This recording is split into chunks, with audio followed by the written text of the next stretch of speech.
नमस्कार साथियों, स्वागत है वास्तुशास्त्र की इस कक्षा में। मैं डॉक्टर नवीन पांडे आपके साथ। इससे पहले जो आपने वीडियो देखी होगी उसमें हमने षोडश कक्ष वास्तु की बात की थी कि 16 प्रकार के जो घर के भीतर हमें अलग अलग डिज़ाइन में किचन कहाँ पे आएगा, वॉशरूम कहाँ पे आएगा, तो इसकी व्यवस्था हमने बनाई थी। तो इसके बाद ऐसा है कि जब जो 16 प्रकार के घर बनते हैं, 16 प्रकार के अंदर जो है अलग अलग कक्ष बनते हैं, अलग अलग रूम डिवाइड होते हैं उसमें, तो उसमें जो है ऐसा संभव नहीं है कि आज के युग में भी वही सारी चीज़ें होंगी।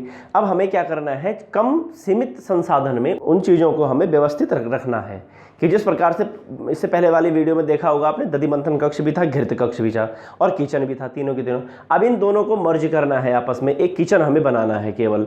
तो हम क्या क्या शॉर्टेज कर सकते हैं, क्या क्या हम अपने घर में जो है इन चीज़ों को जो है कम करके उसको जगह में एक ही जगह पर उसको एकत्रित कर सकते हैं। तो 16 घर की जगह, 16 कक्षों की जगह जो है आप 2-3 कक्ष में भी काम कर सकते हैं।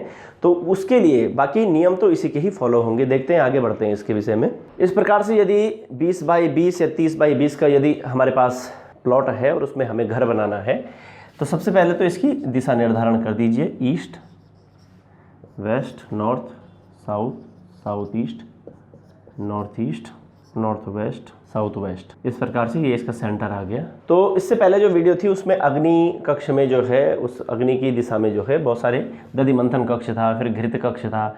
इसको पूरा एक करके जो है इसको किचन बना दिया, पाकशाला आ गई। अब हमारा इतनी बड़ी फैमिली तो है नहीं, छोटे छोटे परिवार हैं, एकल परिवार है, 2-3 लोग घर में रहते हैं, तो फ्रिज ही इस सारा काम कर लेता है। आपने छोटी मिक्सर ग्राइंडर भी रखा हुआ है, उसमें छाछ बनाई, दही बनाया, उसका छाछ बना, फिर मक्खन निकलता भी बहुत कम ही है क्योंकि वो क्वांटिटी उसकी कम होती है।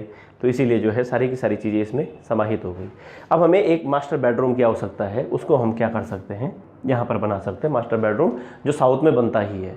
तो इस प्रकार से साउथ में जो है ये शयन कक्ष आ जाएगा। इसी में अटैच लैट्रिन बाथरूम आप बना सकते हो, वॉशरूम यहाँ पर, शौचालय, ठीक। 2-3 रूम अपने आप कम हो गए, शौचालय यहाँ आ गए।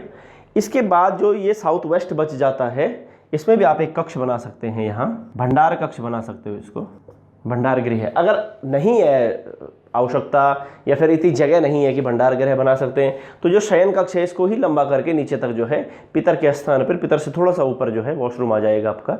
इसी प्रकार से जो वेस्ट है, वेस्ट में भी एक रूम आ सकता है। यहाँ पर ये बन गया आपके बच्चों का स्टडी रूम बन गया, विद्या अध्ययन कक्ष। वेस्ट में विद्या अध्ययन कक्ष बन गया। वेस्ट साउथ वेस्ट की तरफ जाते हुए ये विद्या अध्ययन कक्ष बन गया। फिर आप नॉर्थ वेस्ट में भी यदि आपके पास इतना पर्याप्त मात्रा में है, प्लॉट है, तो आप इसमें एक और रूम बना सकते हो। इसको गेस्ट रूम कर दीजिए। यहाँ आपका नॉर्थ ईस्ट में पूजा कक्ष आ गया, ये मेन डोर आ गया आपका। यहाँ पर अतिथियों के बैठने के लिए टेबल इत्यादि लगा सकते हैं। और ये आपका हॉल आ गया। यहाँ पर भी आप डाइनिंग हॉल वगैरह ये कर सकते हो। यहाँ पे एक और रूम दे सकते हो। इस प्रकार से यदि प्लॉट की मात्रा, इसमें फिर और छोटे प्लॉट आते हैं जो 15 बाई 20, 15 बाई 30, 20 बाई 30 इस प्रकार के होते हैं। उस पर फिर 2 पार्टीशन होते हैं। फिर एक तरफ किचन आता है, एक तरफ आपका पूजा कक्ष आ जाएगा। फिर अंदर आते हुए भी एक ही रूम आ जाएगा। तो एक रूम के भीतर भी अगर पूरा वास्तु करना है तो कहाँ पे हम क्या क्या चीज़ें रहेंगे, नियम सारे वही फॉलो होंगे और वो सारे के सारे आगे बढ़ते रहेंगे। तो इसमें यदि आपको कोई प्रश्न है तो आप कमेंट के माध्यम से लिख सकते हैं। नमस्कार।